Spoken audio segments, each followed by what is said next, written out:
Jadi saya pengen teman-teman mencapai impiannya, nggak masalah, kuat, kaya nggak masalah. Kaya masalah nggak? Saya nih kadang-kadang heran lihat teman-teman yang ya alhamdulillah satu sisi bagus ya, udah sangat soleh gitu ya.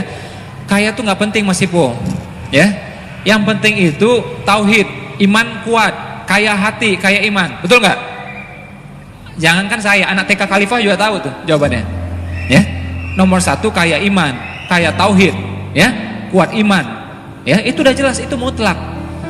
Dia bilang lagi, karena sebenarnya kalau kita kuat imannya, pertolongan Allah bisa datang dari mana aja. Jadi nggak perlu kaya. Tahu nanti bantuan datang dari Timur Tengah.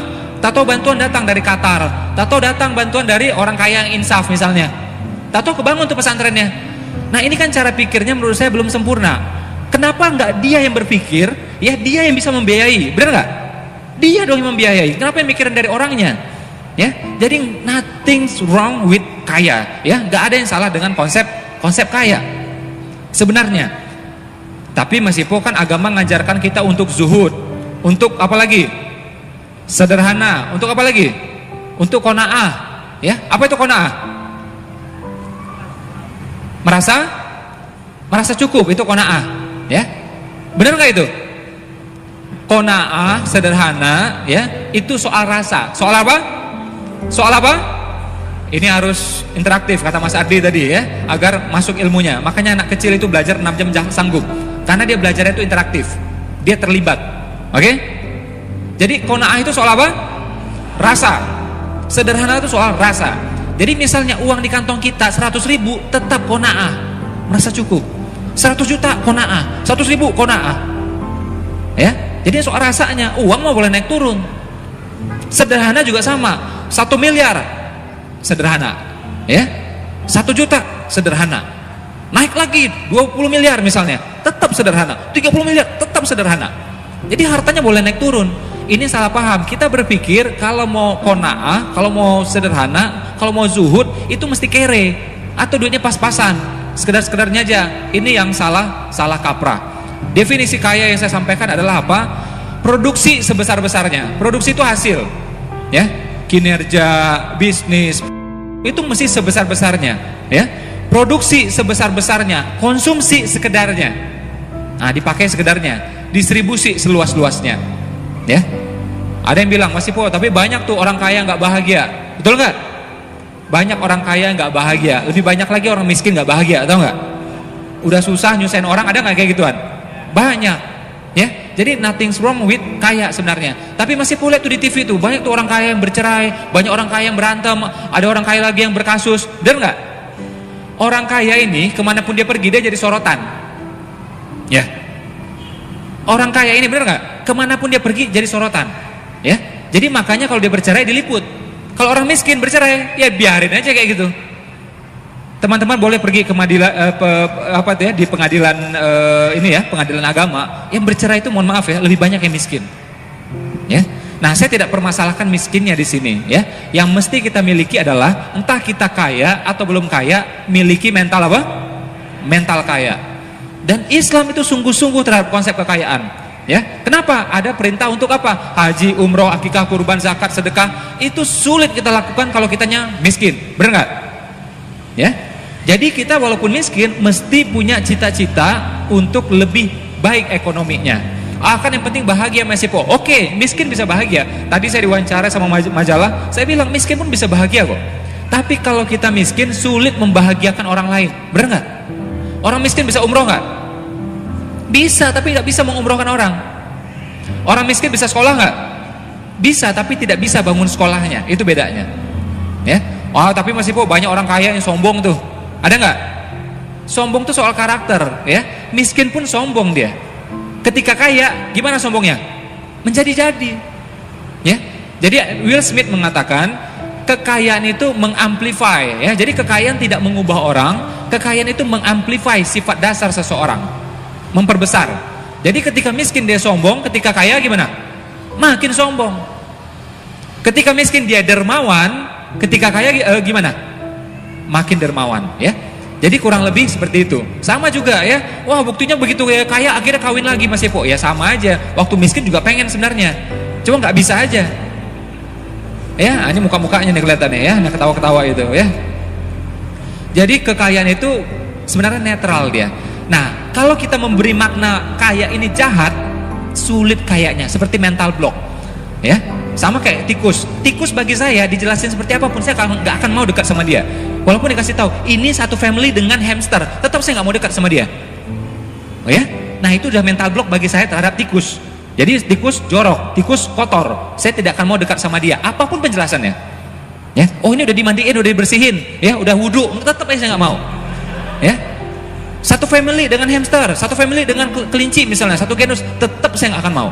Ya, nah ini mental block bagi saya, nggak akan mungkin saya mau dekat sama dia.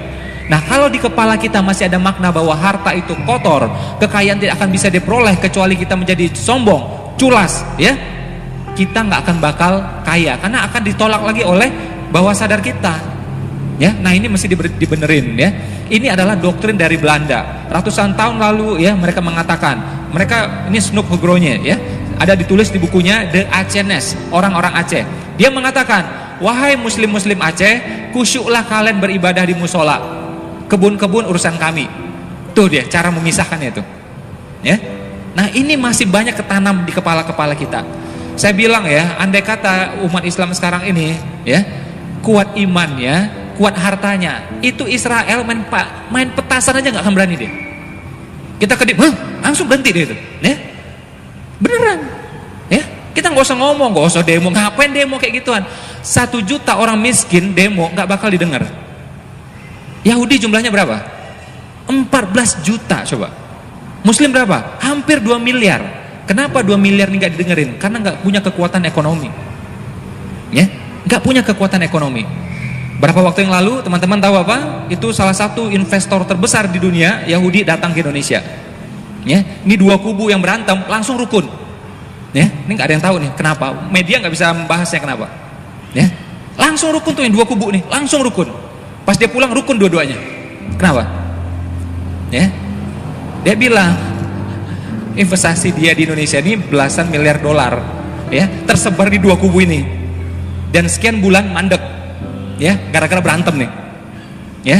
Dia bilang kalau nggak bisa rukun juga, ekonomi nggak bergerak juga, mau pindahin uangnya, langsung rukun dua-duanya, ya, langsung rukun dua-duanya. Ini ngomong saya bukan ini, bosnya media nih yang ngomong kabar ini nih, ya. Nah, kita mungkin berpikir ini ironi, tapi coba berpikir dalam perspektif lainnya, bagaimana uang itu bisa mengatur semuanya. Sekali lagi ya, bukan saya mengecilkan pentingnya tauhid, enggak, tauhid nomor 1, enggak ada yang lainnya sudah. Ya, tapi kaya tauhid, kaya iman ya, mesti diiringi juga kaya ilmu, benar enggak? Kaya teman, kaya relasi, oke? Kaya semuanya, termasuk juga kaya harta. Makanya ayatnya mengatakan berjuanglah dengan harta dan jiwa. Itu ayat yang ngomong. Setahu saya cara fikihnya, kalau ada kalimat perintah, artinya itu wajib di Al-Quran itu. Ya, dirikan sholat, itu wajib tuh.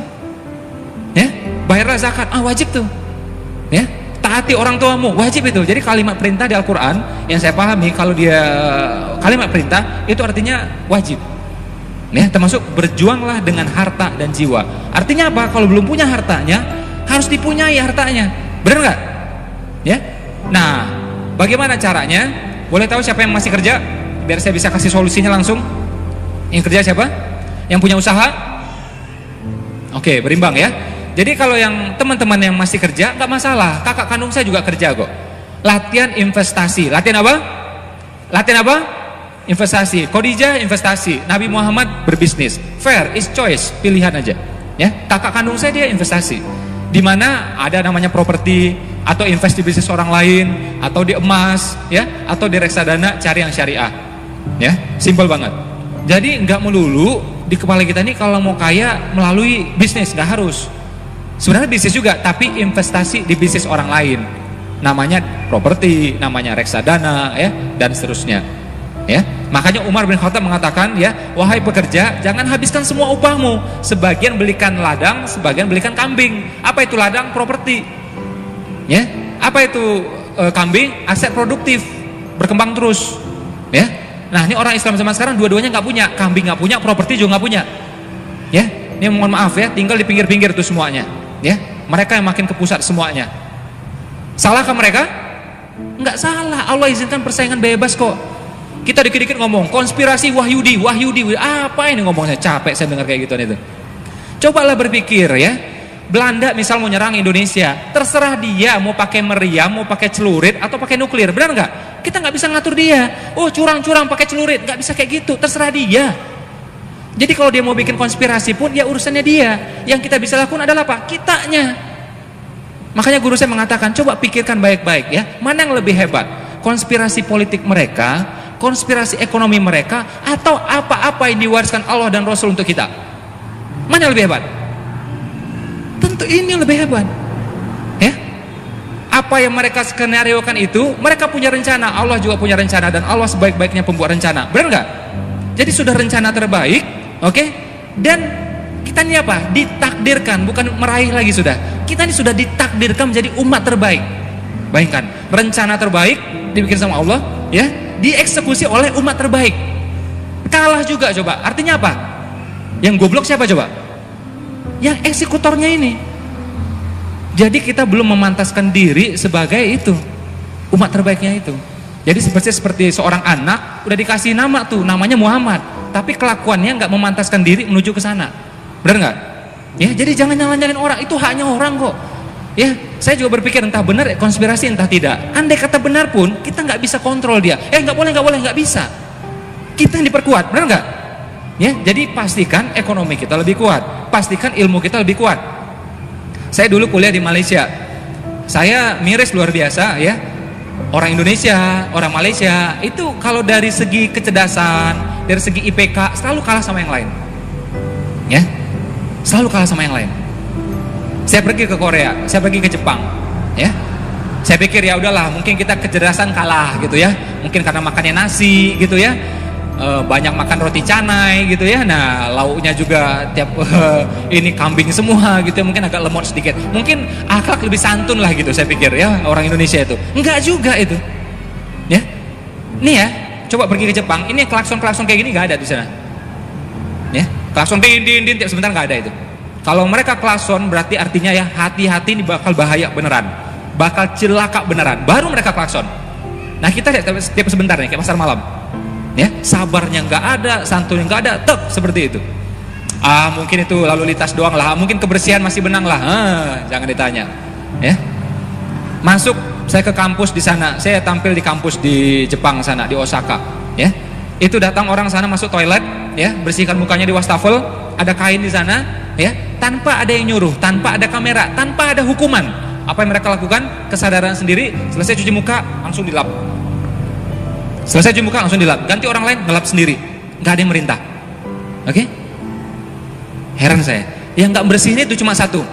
Siapa itu? Ya saya, karena nggak ngerti saya. Ya, saya nggak ngerti soalnya. Ya, oh rupanya kayak gitu ya, sampai seperti itu. Jadi makanya jangan heran kita dari segala sisi kalah. Adabnya kayak gitu, kebersihannya kayak gitu, ilmu ya kayak gitu. Oke, harta ya kayak gitu. Jangan heran kalah. Ya. Jadi daripada kita ya menyalah-nyalahkan keluar, coba introspeksi diri kita dari segi keluarga. Tadi Bu Eli udah bahas seperti apa. Kita ini kadang-kadang sok-sok liberal, lebih liberal ya daripada orang liberal beneran. Di Amerika sekalipun beli miras pakai KTP, tau nggak? Oke, kalau di bawah umur nggak bisa beli, walaupun banyak uang ya, bawa uang sebanyak apapun, nggak bisa. Dan andai kata beli pun dibungkus pakai kertas yang coklat, orang lain nggak bisa lihat. Ya, sampai seperti itu. Kita coba. Lebih parah daripada Amerika beneran, bener nggak? Anak SMP sekalipun punya duit 20.000, dia beli tuh miras, dia bisa minum di depannya langsung, ya. Bahkan disediakan tempatnya sama yang jual bahkan, ya. Korea kita lihat parah gitu ya. Korea kita lihat parah itu.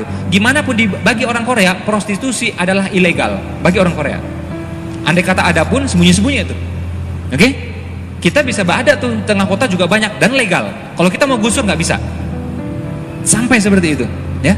Makanya Allah cabut itu ya, umat terbaik itu tuh ya, wibawa umat terbaik itu Allah cabut semuanya. Makanya kita mutar-mutar semua seperti ini. Nah kalau kita ngomong Indonesia kan berat, ngomong dunia juga berat. Apa yang bisa kita lakukan sekarang? Mulai dari diri kita, mulai dari keluarga kita ya, mulai bisnisnya, mulai investasinya, itu aja. Apa yang bisa kita kendalikan? Kita nggak bisa kendalikan dunia kok ya. Mulai aja apa yang bisa. Saya ketika Nabi Muhammad dihina, saya marah nggak? Ya marah. Muslim mana nggak marah coba? Tapi apa yang saya bisa lakukan? Konkret, bermanfaat. Oke? Boleh marah sekian menit. Habis itu lakukan sesuatu.